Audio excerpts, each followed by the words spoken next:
What's up, everyone? Symone Stanley here at LakePoint Sports, and we just wrapped up our keynote address at the National Youth Sports Summit here at LakePoint Sports, and we are joined with some additional time by the man of the hour. He is Dennis Scott, a former NBA basketball player and Georgia Tech legend. No problem. Anytime LakePoint calls, I come because I know they're doing great things for the kids. Okay, that's good to know. I'm going to remember that. So when you were speaking on this stage, you spoke a lot about the distractions that are now present in youth sports and specifically basketball. What advice would you give to a player who might be getting caught up in the social media, the rankings, the shoe teams and brands? I think the biggest thing is mom and dad, just make sure your son or daughter, for that matter, is getting the proper training. Because it all starts with the hard work. And obviously, kids get caught up in the rankings. They see their names on social media. It's fine. But one thing, if you look closely at the kids who are being talked about the most, they're working hard. They're playing the right way.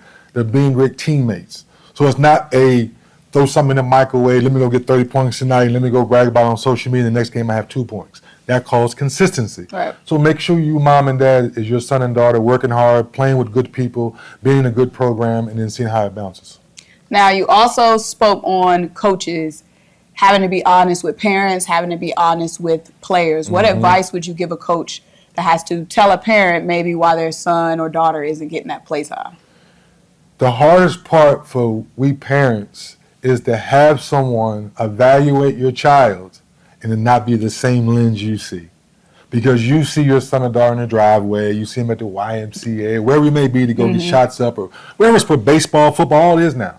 But that coach sees something differently. So you have to sit down and have an open conversation with that coach so he or she can say, I think your son or daughter is this. And now you have a chance to correct it. Because you can see with your eyes that so-and-so is doing well, so-and-so is playing well, but why are they playing well? What are they doing at home when they're off time? Why are they considered a kid that's fun to play with? Little things like that really can help your kid in the big picture. And your son specifically, he's playing Division I basketball now at Georgia State. He played travel basketball here as well at LakePoint Sports. Was there any specific advice that you gave him when it came to like social media and not getting distracted? You got to play hard, and I asked him, why do you follow so-and-so? Why do you follow this kid? Oh, man, because he's cool, or he does this. Well, why aren't you cool? Right? Why aren't you playing hard? What McCain kid in Duke, I remember he was saying, well, they started following Jared McCain because he showed his workouts, he was showing it. Was there anything about basketball when you first? So where's your personality? And I think that's the biggest thing with social media where you can take advantage of. Show the world your personality. Now they want to follow you because they like you, because you're cool. You dress a certain way. You're cool with your mom or your sister, whatever it may be. That's how you get fans. Now when the game comes, now does your game match your persona? And if it does, now you got millions of followers. Right. Absolutely. Well, thank you so much, Dennis Scott, for the additional time and, of course, being our keynote speaker today. Anytime. Thanks for having me.